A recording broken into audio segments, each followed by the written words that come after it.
श्री स्वामी समर्थ. कसे आहेत सगळे? काय मग? मला की नाही तुमच्या सगळ्या घराघरातून ना छान छान वास येतोय, गोड आणि तिखट, बरं का? बरोबर का नाही? माझ्यापासून लपवून ठेवताय काय है ना? बरोबर ना? आषाढ चालू झाला म्हणजे बघा, आषाढ महिना सुरू झाला की कोणाला मेघदूत कालिदास आठवतात, कोणाला आषाढी वारी, कोणाला आषाढातील पाऊस.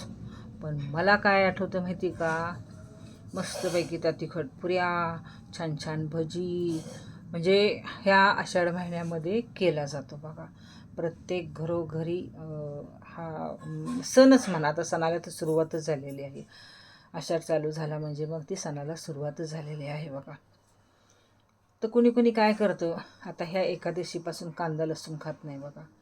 म्हणजे दिवाळीची कार्तिक पौर्णिमापर्यंत कांदा लसूण कोणी कोणी खात नाही आहे. 4 महिने नाहीच म्हणजे खात कांदा लसूण. आणि ह्या महिन्यामध्ये देवीला जातात, देवीची ओटी भरतात. परत तुम्हाला सांगते, नैवेद्य दाखवतात पुरणाचा, पुरणपोळीचा नैवेद्य दाखवत. कोणती जी आपली कुलदैवत आहे तिथं जाऊन ते करतात छान.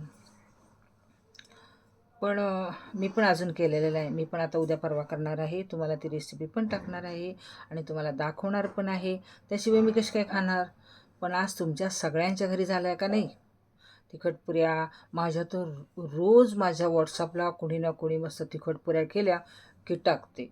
परत तुम्हाला सांगते, कापण्या केल्या की टाकते. काही ना काहीतरी ते माझ्या व्हॉट्सअपला येते. इतकं भारी वाटतं ना, असं वाटतं घ्यावा उचलून पटकन तोंडात टाकावा. म्हणजे हा आषाढ महिना किती छान आहे ना.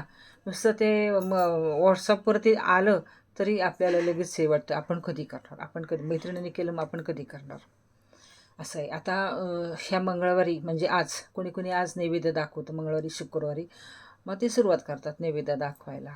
पुरणपोळीचा नैवेद्य असतो, नारळ वगैरे फोडतात, ह्या महिन्यामध्ये करतात. तर कसा वाटला माझा आजचा व्हिडिओ? आवडला का नाही सांगा मला. आणि हो, तिखटपुऱ्या केल्या का नाही ते पण सांगा बरं का. रेसिपी सांगा मला. श्री स्वामी समर्थ.